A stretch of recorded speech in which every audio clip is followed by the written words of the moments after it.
Talks between Chicago teachers and school officials fell apart yesterday, despite the CDC saying that in-person learning does not increase the spread of the coronavirus.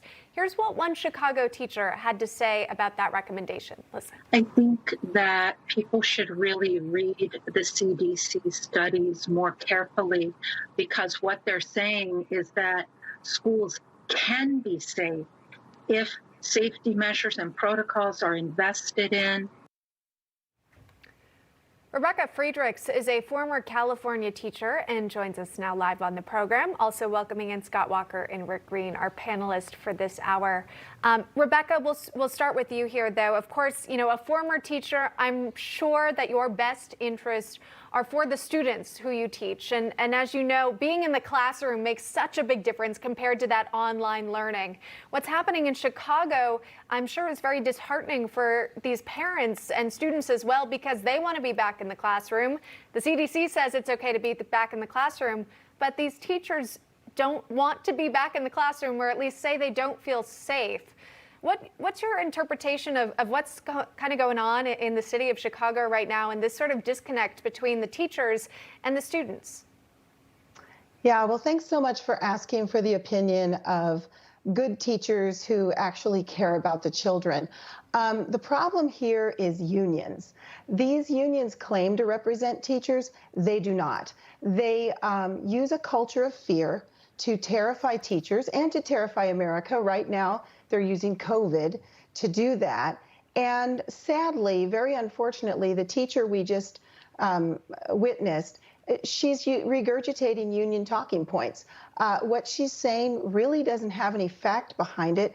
The National Education Association actually rewrote the scientific method several years ago. They changed empirical evidence based on repeated steps in the scientific process. They changed that to scientific theory based on scientific consensus. Well, they only care about the consensus of the radicals who agree with their socialist agenda. So they manipulate. They're not even using the same definitions that you and I would use to define science, or that a great teacher would use to define science.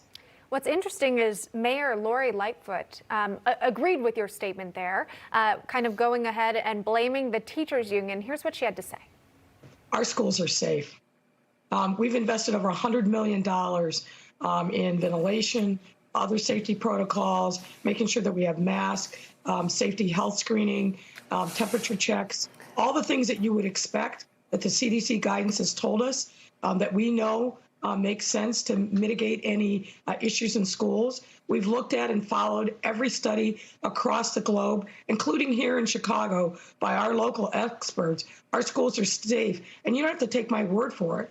We've had 3 weeks of safely and implementing our plan until the teachers union blew it up. Clearly, the mayor coming out strong, saying they've taken these steps to ensure safety within the schools for in-person learning. We've been following, of course, the latest developments with COVID, those new variants that come out, questions surrounding the vaccine. So, Governor Walker, if you were following all those latest developments, of course, you might still have some concerns.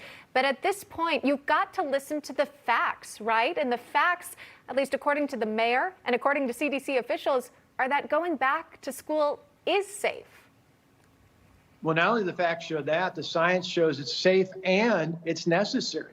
It's the safest place. Our kids need to go back. You look at the county surrounding Las Vegas, they chose to go back because they were seeing a massive increase in suicides. We see other problems across the country. You're not an essential worker if you can't show up when it's essential. And sadly, we've seen examples not just in Chicago, but across the country. In Fairfax County, in Virginia, the union and the administrators pushed the teachers to the front of the line to get vaccines, and then the union still blocked them from opening the schools. This is absolutely crazy. We can do this safely in Chicago, in New York, in Boston, in other places. We've had Catholic schools open since last fall, and they've been able to follow the protocol and do it safely. There's no reason why they can't do it everywhere else across America, but it's the unions. It's exactly why we took on the union bosses in Wisconsin 10 years ago, and the rest of America needs to wake up to save our children. and open up the schools. Yeah, you've got to think about those students who don't have options to go to private schools or have a parent who stays at home with them during the day to provide that education. My mind goes to, of course, lower income students who are really suffering the most because of the decisions by the teachers' unions. Rebecca Friedrichs, we're out of time, but we do appreciate you joining us on the program. And Scott Walker, stick around, still more to get to. It is the question on everybody's mind: in early spring or 6 more weeks of winter. Have you heard yet? Well, Punxsutawney Phil, he made his predictions. We'll bring them to you after this.